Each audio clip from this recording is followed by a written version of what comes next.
and welcome to Beat 'em Up Wrestling. Today we talk about Dark Side of the Ring, the David Schultz slap heard around the world. Such a good slap. So this is what happens when at this time was when people still believed that wrestling was real. Yeah. Real, and in that the results of the match were not determined. And David Schultz was one of those guys that wanted to protect the business above all else.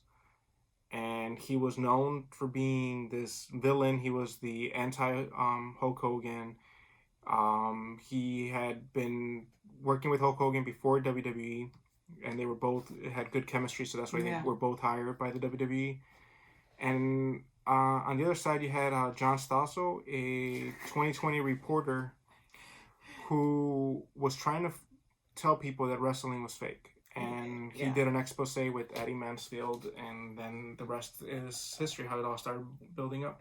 But you know the funny thing about this whole thing, though, is like, Dave Schultz, he was like balls to the walls, like, I'm a company guy. Not even just a company guy, he liked the art of wrestling. Yeah, he's like, you tell me how you want me, am I on right now? Okay, I'm on. So it's like, he's a character. It's kind of like, you know, when you hire Johnny Depp to be Captain Jack Sparrow, you're not hiring him to be Edward Scissorhand. You're hiring him to be one character. This guy was his character, and when John Stossel came in, you know, to rebuttal the whole Mansfield thing, because that came out first. Yeah. And then he decided to go to WWE and be interviewed. And McMahon, once again, does these things where it's just like, yeah, okay, show him what wrestling's about. Yeah.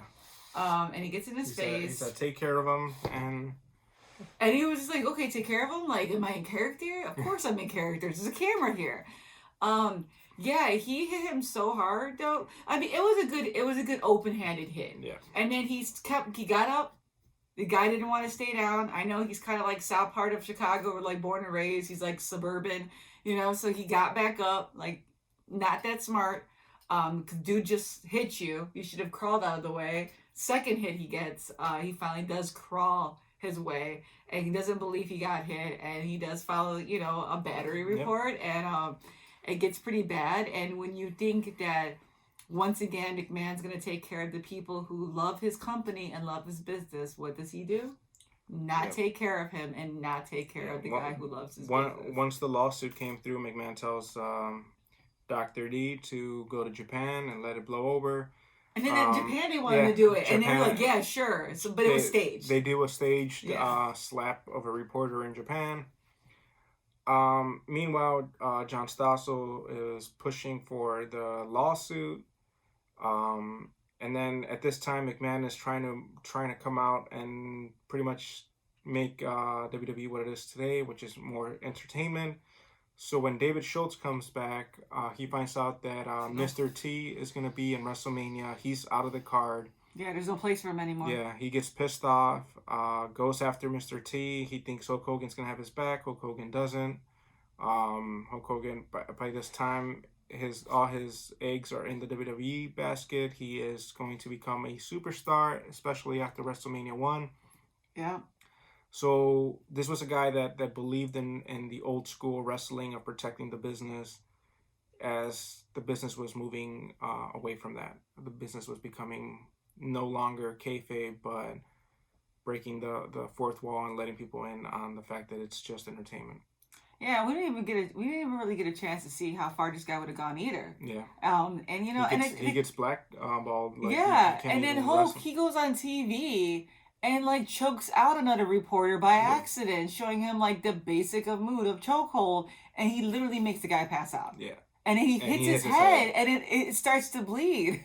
Like, you know, what he did to John Stossel, whatever, it was bad. And the guy's an asshole. He was like, yeah, my ears were hurting, I had ringing, you know, but yeah, that paycheck. Once I got the money, it didn't hurt as much, you know. I'm like, you know, like we all know, okay, you know, he clapped back at you before clapback was a thing. That's what you got for being an ass. He went up to his face and pretty much told him he was fake. And yeah, but the fact that he split open somebody else's head, Hogan...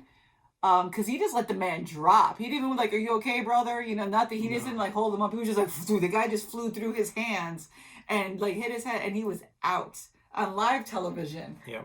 So Dane was like, this is what happens when people think that, things are scripted. And like he tries to do his whole explaining thing and it comes off so damn annoying. Mm-hmm. And I just didn't agree with it. I'm very happy that that David went on to bigger and greater things. Dude becomes a bounty hunter. Like, how much more badass you had to be? Like, he was a badass in the ring. His persona was badass, and the dude legit went after bad guys. Yeah. And he actually rescued 2 women that were being kept. And a kid. Yeah. A little kid. Like, I was like, holy shit, he became a hero. Yeah. So he took. What are you guys? You're just entertainment figures. This dude's a hero. He took his personality from the ring into the real world and kept on getting some bad people out there. Yeah. At this time, when he's doing all that, McMahon literally just comes out and just pretty much. I know. Yeah. He just says, "This is all entertainment. This is all fake. We don't want to pay for the sports committee anymore. We're not a sport. We're sports entertainment." Yeah. Yeah. So the guy lost his career for trying to defend something that McMahon was gonna end up exposing anyways later on. Yep.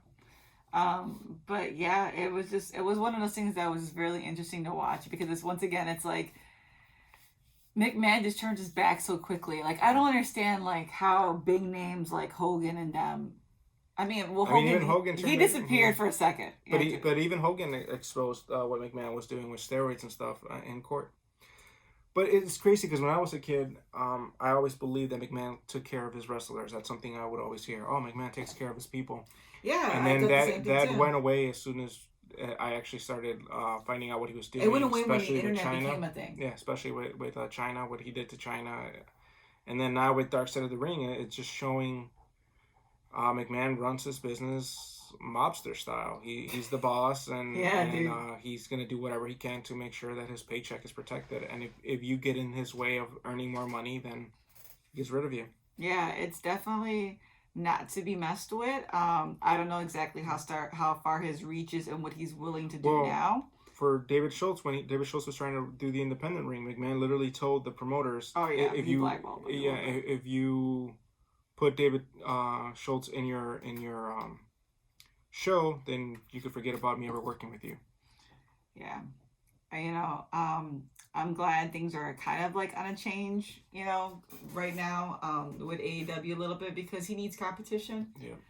Everybody that works for him needs competition. Now, I'm not meaning the wrestlers. I mean everybody. I'm glad New Japan is trying to reach out to the United States too, because that's going to be some good competition. Yeah. And it's good. It's healthy because no man should have monopolized wrestling, and that's what he did. He cornered it and he monopolized it.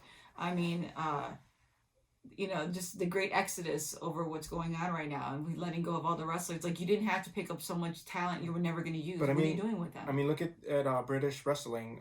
He made NXT UK and pretty much bankrupted so many of the great promotions that were out there, where a lot of good wrestlers came from, because WWE came in town, and now everybody wants to work for them because that's where you get the big paychecks. Yeah, definitely.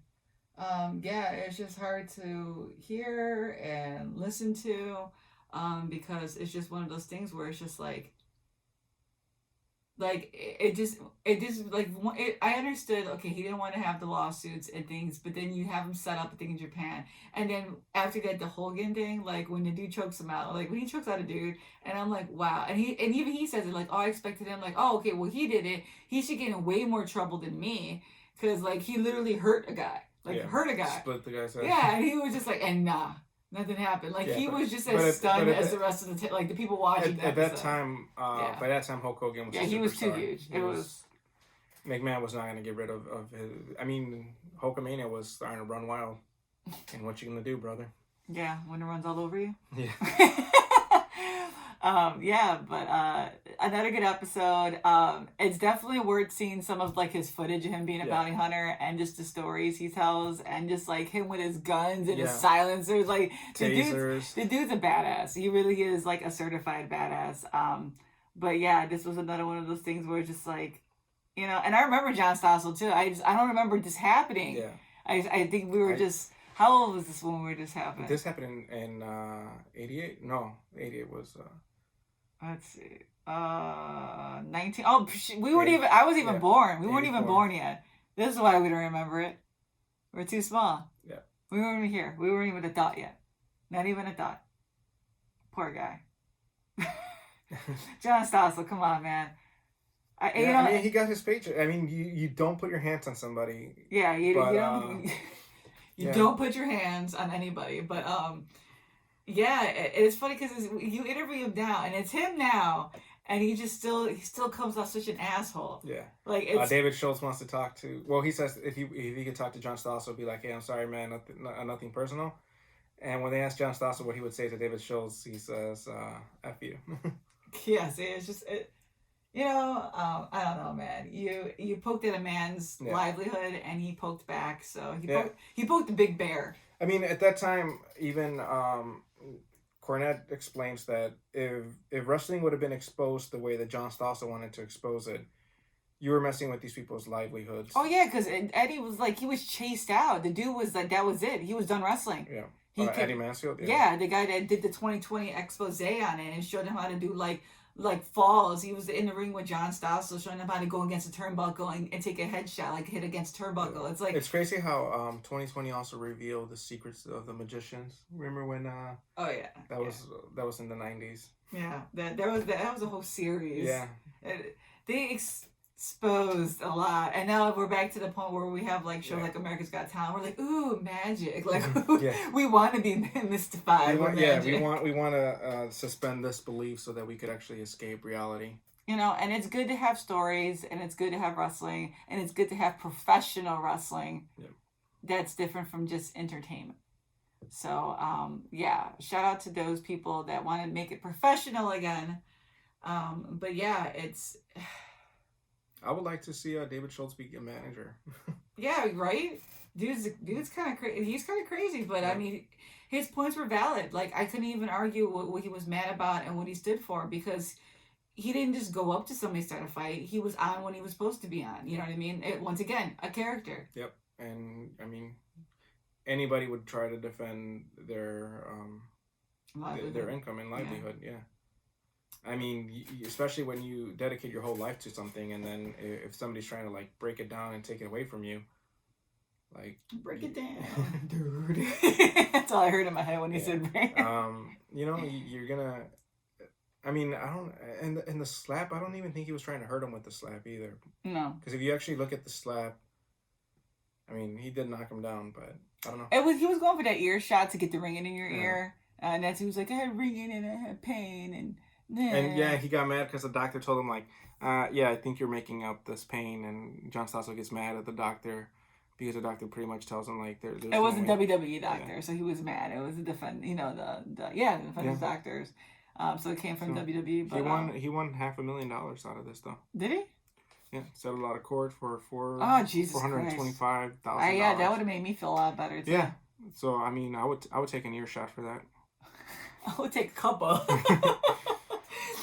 But yeah, definitely a good episode, guys. Check that one out. Yep. And we'll be back to finish off season 1 and catch up on season 2. And on, I don't know when we're putting this up, but we'll have Money in the Bank up too. If it's not up before this video. Yeah, we'll have our docs and stuff on Money in the Bank. Because yes, we still watch that. All right. Take care. Peace.